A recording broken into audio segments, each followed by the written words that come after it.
Assalamualaikum warahmatullahi wabarakatuh. Bismillahirrahmanirrahim. Alhamdulillahirabbil alamin. Asyhadu an la ilaha illallah wa asyhadu anna Muhammadar Rasulullah. Allahumma sholli ala sayyidina Muhammad wa ala ali sayyidina Muhammad. Anak-anakku kelas 9C, kelas 9K yang dirahmati Allah.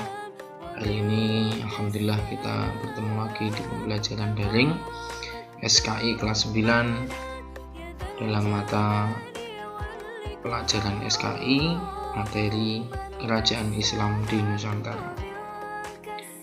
Minggu lalu kita sudah sampai Kerajaan Mataram. Hari ini kita akan melanjutkan beberapa kerajaan yang akan kita bahas. Sebelumnya marilah kita awali pembelajaran pada hari ini dengan bacaan ulumul Quran.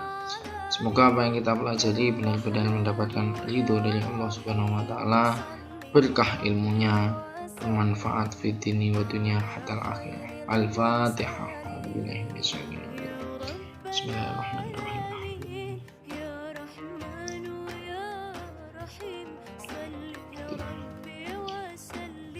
Amin ya rabbal alamin. Baik anak-anak, kita mulai dari Kerajaan Cirebon.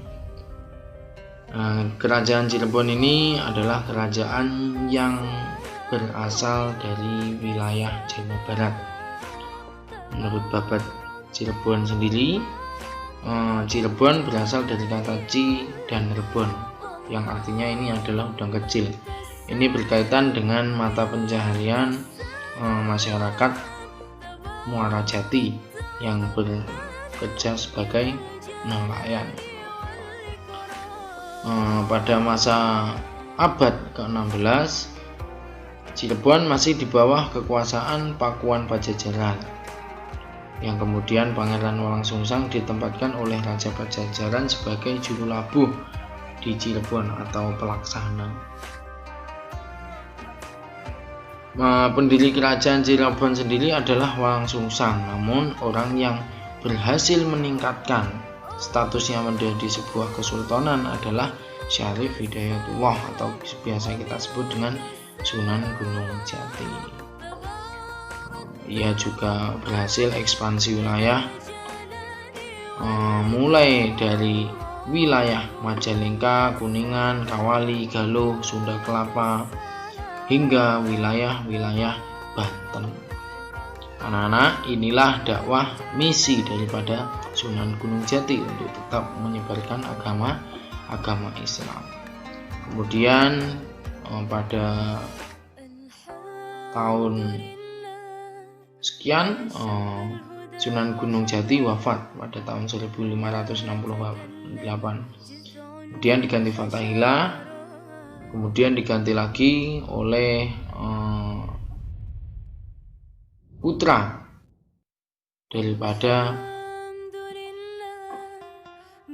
Pangeran Dipati Karbon yang awalnya akan menjadi raja tapi tidak jadi karena meninggal terlebih dahulu, atau cicitnya Sunan Gunung Jati. Pangeran Emas ini kemudian bergelar Panembahan Ratu I dan memerintah Cirebon selama kurang lebih 79 tahun lamanya. Itu anak-anak Kerajaan Cirebon. Kita menuju wilayah Kerajaan Banten. Wilayah Kerajaan Banten ini adalah cabang daripada kerajaan tertua, yaitu Kerajaan Demak. Di sana mulai terjadi perkembangan, mulai dari fisik pembangunan hingga benteng pertahanan. Juga mulai adanya dagang di wilayah lain, mulai Minangkabau, Kerajaan Indrapura, hingga wilayah-wilayah Lampung yang juga berhasil menjadi wilayah penghasil lada. Nah, ini anak-anak, ini adalah Kerajaan Banten beserta sejarah-sejarahnya. Nah, ini bisa kalian pelajari.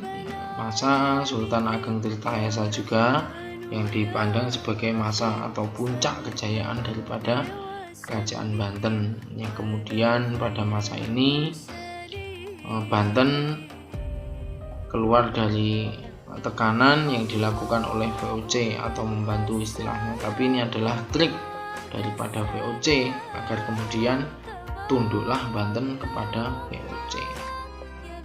Nah, ini juga terjadi perang antara Sultan Ageng dengan putranya yaitu Sultan Haji. Ini termasuk wilayah hampir fitnah anak-anak. Artinya apa?